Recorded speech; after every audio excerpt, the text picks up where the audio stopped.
Ironwood Hollow once pulsed with the rhythm of steel on steel, the roar of engines, the chatter of travelers, the lifeblood of the rails. But those days were long gone. Now the tracks lay rusted, the station abandoned, the town all but forgotten. What were once veins of prosperity now crisscrossed the land like faded scars. In a modest house near the overgrown depot, 76-year-old Walter Briggs sat by the window in his flannel shirt, sipping black coffee from a weathered mug etched with Union Pacific 1969. A jagged scar cut across his right hand, a quiet reminder of a derailment he never spoke of. After 4 decades working the railroads, he now greeted each silent morning with the same tired gaze. Ironwood Hollow had become little more than a fading dot on a modern map, a scattering of aging locals, shuttered storefronts, and a diner that served more memories than meals. Still, Walter walked the tracks every morning, cane in hand, whispering to the rails like they were old friends. But something felt different that Wednesday. Rumors had been swirling. Someone important was coming. Most brushed it off. Why would anyone noteworthy visit a place forgotten by time? Then Walter heard it. Not a train, but a convoy. Black SUVs creeping through Main Street. He stepped onto his porch and squinted into the light. At the center of the motorcade was a face he never expected to see in person, President Donald Trump. Walter didn't wave. He didn't smile. He just narrowed his eyes and muttered, "What's a man like him doing in a place like this?" He didn't know it yet, but the visit would stir long-buried memories, awaken old truths, and unravel a secret Walter had kept hidden for nearly 40 years. As the SUVs came to a stop in front of the town's lone cafe, Gracie's Diner, the past began to stir. The remaining townsfolk poked their heads out of dusty windows, curiosity pulling them from their routines. Ironwood Hollow hadn't seen this kind of commotion in decades. Whispers filled the air, gasps here and there, and a few shaky cell phones aimed uncertainly toward the street. President Trump stepped out of the SUV, flanked by Secret Service agents. He wore a dark overcoat despite the spring warmth and paused, taking in the silence that clung to the town like fog. The wind stirred the brittle trees and brushed over the long-abandoned tracks, now tangled with weeds. A faded sign above a boarded-up bookstore read, "Tomorrow rolls in on rails." The irony was hard to miss. Inside the diner, Gracie, owner, cook, and town fixture in her early 60s, froze as the bell over the door jingled. She turned from the griddle, stunned to see the former businessman and sitting president walking into her quiet world. "Good morning," Trump said with a polite smile. "Mind if I sit?" She blinked, still processing. Sure. Anywhere you like."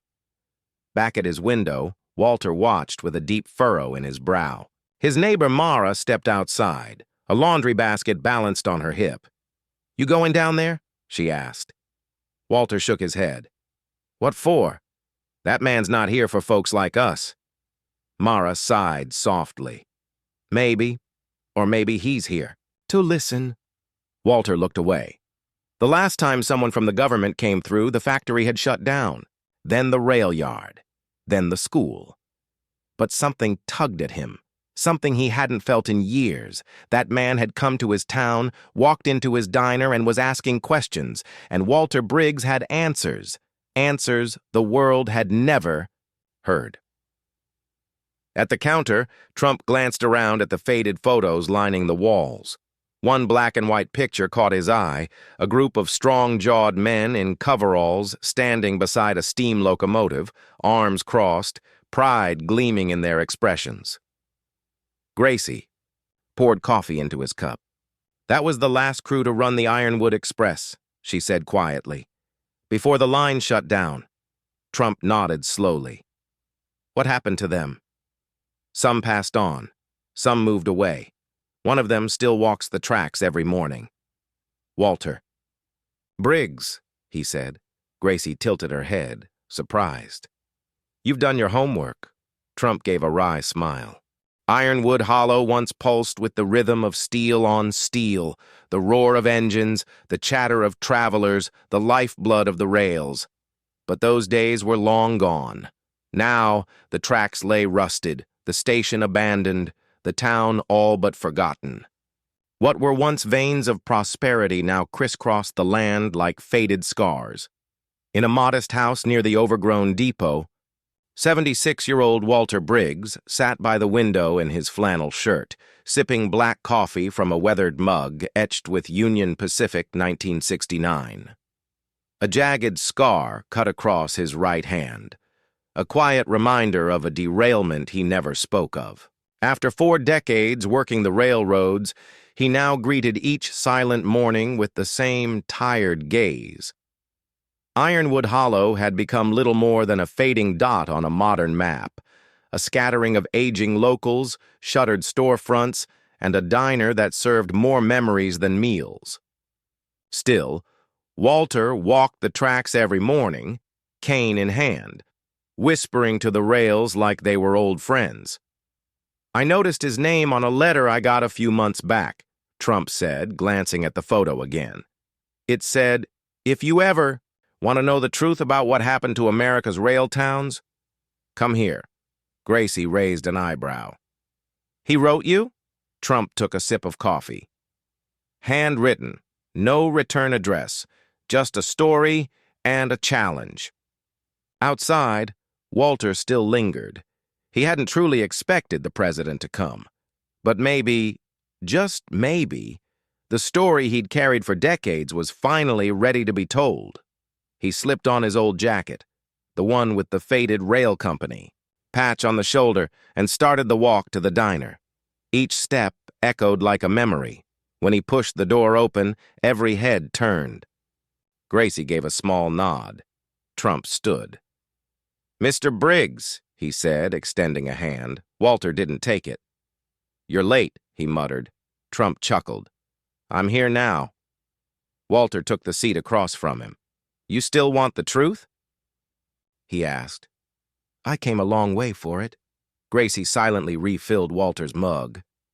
The room fell into a heavy hush. Even the kitchen seemed to still. Walter stared out the window toward the tracks. "Those rails built this town, built my life. But the day they stopped mattering to Washington, that's when Ironwood Hollow started dying." Trump leaned in. "And you think I can fix it?" Walter's hands trembled slightly as he gripped his cup. "I don't know, but I do know this. You're the first man in power who ever came back." He paused, swallowed hard. "You want the story? It started the night of the fire." Gracie walked to the door and quietly flipped the open sign to closed. "The engine house caught fire in '89, Walter began. Everyone thought it was electrical, just a freak accident." He looked Trump dead in the eye. "But I was there. I saw a man in a suit, not from around here, slip into the yard before it happened." Trump's brow furrowed. "What was he doing?" "Setting it up," Walter said. "A week later, they declared the entire line unsafe. Said repairs would cost too much. Shut down the whole route." He exhaled slowly. "Hundreds lost their jobs, and the town lost its heart." "They lost their jobs. No questions asked," Walter said, his voice edged with old anger. Trump's jaw tightened. "I filed a report," Walter continued, voice rising. "Gone. Just disappeared. I sent letters to every senator I could think of. Nothing. Not a word. Not until I wrote to you."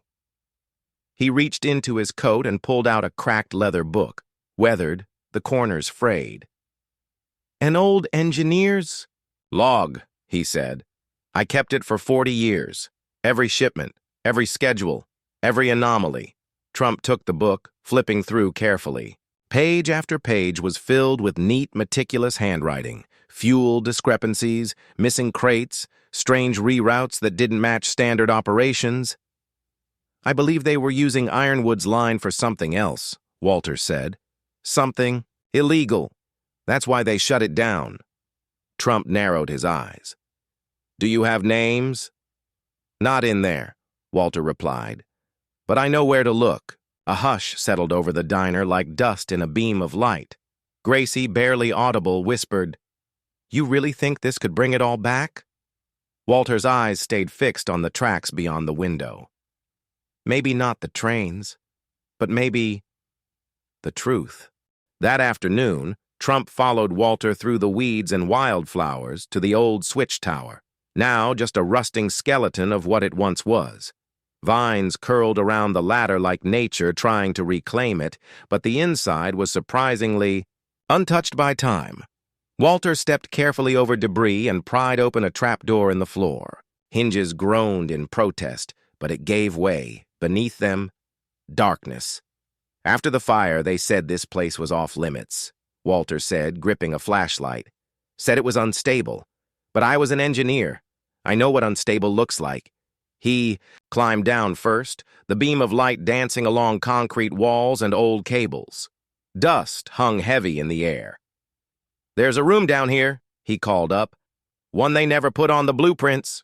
Inside the console were faded documents, photographs, and a tiny black recorder. "These were hidden the day I knew they'd shut us down," Walter said. "I didn't know who I could trust." Trump studied the files. Some had government seals, others came from private contractors. "This could open a whole chapter of corruption," Trump said. Walter met his gaze. "Only if someone is brave enough to say it out loud." Back at Gracie's, Trump sat with the evidence spread out before him. "I can't promise to bring back the railroad," he said, "but I can promise that these stories will be heard, and we will find the ones responsible." Walter nodded. "Then maybe—" "This town won't just be a ghost." As Trump stood to leave, Walter extended his hand. "This time I'm glad you came," Walter said. "It took guts." Trump shook his hand. "It takes more guts to hold on to the truth for 40 years. Soon after, word of the visit spread. Reporters rushed to the town. Trump, however, didn't speak from a podium. Instead, he had Walter sit beside him in front of the depot. "This man," Trump began, "has been the keeper of a story no one wanted told." Walter cleared his throat. "I didn't keep it for myself. I kept it for the men who never got to retire, for the kids who had to leave town, and for the rails that still remember every mile." By morning, the story had exploded online. News anchors discussed the implications, former officials were named, and a senator was even questioned on live TV. Walter turned off the screen and walked to the cafe. "You think this will change anything?" Gracie asked, smiling. "You changed it the moment you told your story," she replied. Outside the window, a teenage boy scrawled "Ironwood Strong" on the pavement. As Trump prepared to leave, Walter handed him one last envelope. "My wife wrote this before she passed," Walter said. "She begged me to send it to someone who could help. I never did."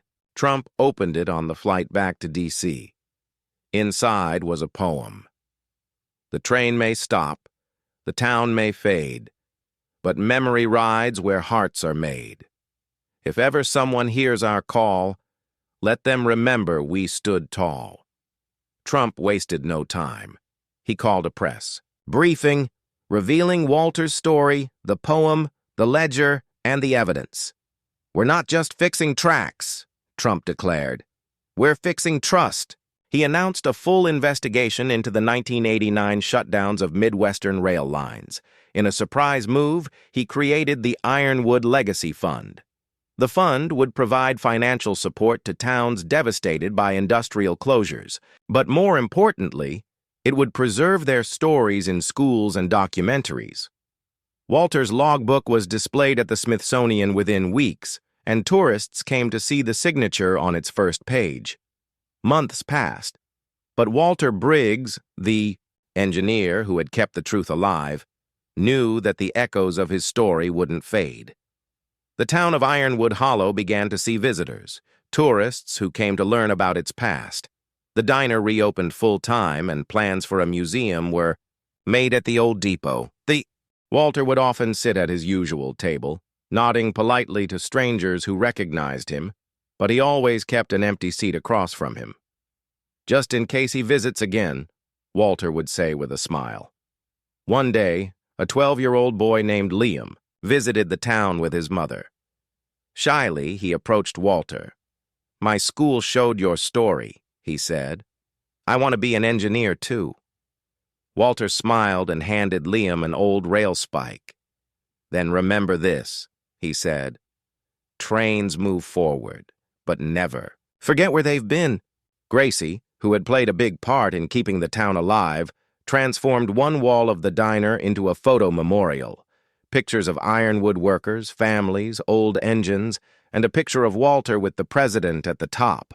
A sign read, "We never truly left." People cried when they read it. Some hugged Gracie, others just sat quietly, staring at the wall. One chilly morning, Walter walked the tracks for the last time. His steps were slower, but his eyes were bright. He stopped at a particular rail joint and tapped it with his cane. "Still here," he whispered. Later, Gracie found him sitting peacefully on a bench, eyes closed, hands folded on his lap. He had passed away. At Walter's funeral, a sealed letter from Trump was read aloud. "Walter, you proved that one man can carry the weight of a town, a generation, and a truth no one else was brave enough to speak. Thank you for reminding America what we're made of. I won't forget. Neither will the world." 2 years later, Ironwood Hollow had transformed. New families had moved in, and a scenic rail line now ran weekend tours through the valley. The depot had been rebuilt and renamed Briggs Station. Children boarded the train, smiling, and Liam, now a teenager, worked the ticket booth in uniform. Gracie's diner had a long wait list, and the once-forgotten town now thrived again. As the sun dipped below the hills, the whistle of the tourist train echoed through Ironwood Hollow. It wasn't the same sound from decades ago, but it was something. Inside the station hung Walter's portrait, and beneath it, a plaque read, "He walked the last mile so others could begin the first." In the quiet that followed, the town didn't listen to silence, but to the sound of being remembered.